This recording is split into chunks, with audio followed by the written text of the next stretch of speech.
All right, so the last institution that I attended was, Kingston College. The brave may fall, but never yield.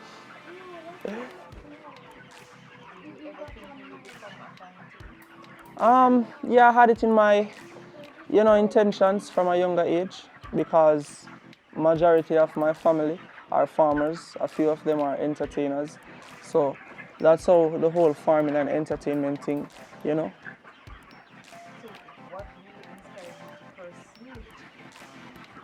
All right, so the pandemic really opened my eyes and showed me that essential businesses are basically the best, especially, when it comes down to food, because no matter what, whether we're having a pandemic, a storm, drought, whatever, we're always gonna need food, right? And because I already have the experience, I have persons around me to show me the ins and outs of the business, and I have knowledge as it pertains to poultry farming. I'm like, all right, then why not pursue this if it is that I love farming and I already have the knowledge and I'm business minded. If I put all those disciplines together, it can work, and it will work. So how did you get started? What led you to start? All right. First chicken? So this is how we started. So me and my girlfriend, back in December of 2022, we decided that we were going to keep a cake sale, right?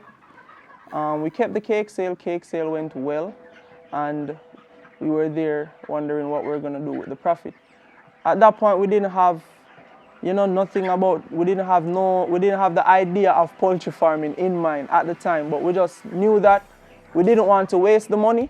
We wanted to put it to good use. So I was there thinking, and I'm like, you know what? I think I should go into farming, and the poultry farming, chicken farming, it's a great way to start. If you're starting a small scale operation, you don't need a big, capital to start. So I'm like, all right then, we capped a deep freeze, built a small chicken coop, and we decided that we were gonna kick it off that way. What are some of the biggest challenges so far? Really and truly, I haven't faced any challenges that I would say is a big challenge, because one, I'm doing good at marketing. I'm using social media to my advantage, because let's be honest, social media, it's the new marketing tool and it's free, right?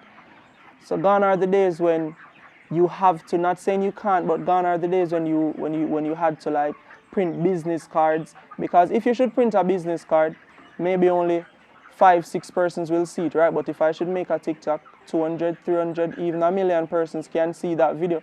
So I'm using social media to my advantage, and so marketing is good. I'm also good at accounting, so when it comes on to the numbers, what I'm buying, what I'm selling, I'm doing good there also. Production wise, in terms of taking care of the birds, as I told you before, I have experience. My uncle, shout out to Raymond, he teaches me a lot also, so I wouldn't say I have any major challenges so far.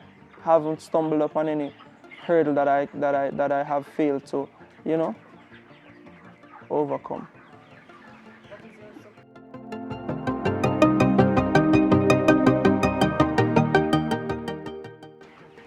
All right, what is my support system like? One, as I mentioned before, my uncle, he supports me a whole lot. Sometimes, because I'm a small farmer, and as you know, he's a big farmer. So I do like 200-300 chickens. That's where my operation is at right now, and he has the facility to go up to probably like 6,000-7,000 chickens. So there are times when I might run out of chickens. I might have to call upon my uncle and say, hey uncle, I have a 500-pound order, and he's like, all right, come pick it up. And pick up the chicken, sell it, and we do the rest. My uncle can give me $30,000-$40,000, but nothing beats knowledge, right? Knowledge is the most important thing, and he provides that. Shout out to High Pro as well. High Pro, they reached out to me, and we're in dialogue right now. Don't really want to say much until the time is right, but shout out to High Pro as well. Shout out to the Minister of Agriculture, Pernell Charles Jr., bless up yourself. He reached out as well, and he sent representatives of RADA on the farm to come and, inspect my operation and, provide some knowledge. Shout out to my girlfriend, because we both work a 9 to 5, but I work in office 9 to 5 and she works from home. And where our operation is, it's like in our backyard. And because she works from home, she's more flexible as it relates to taking care of the chickens, etc. So in the mornings when I'm off to work, she might get up and take care of the chickens, rake up the coop, make sure that they have their water, their feed, make sure they have adequate light, drop the tarpaulins in the nights if I'm not there. So I couldn't do it without her. So big up yourself.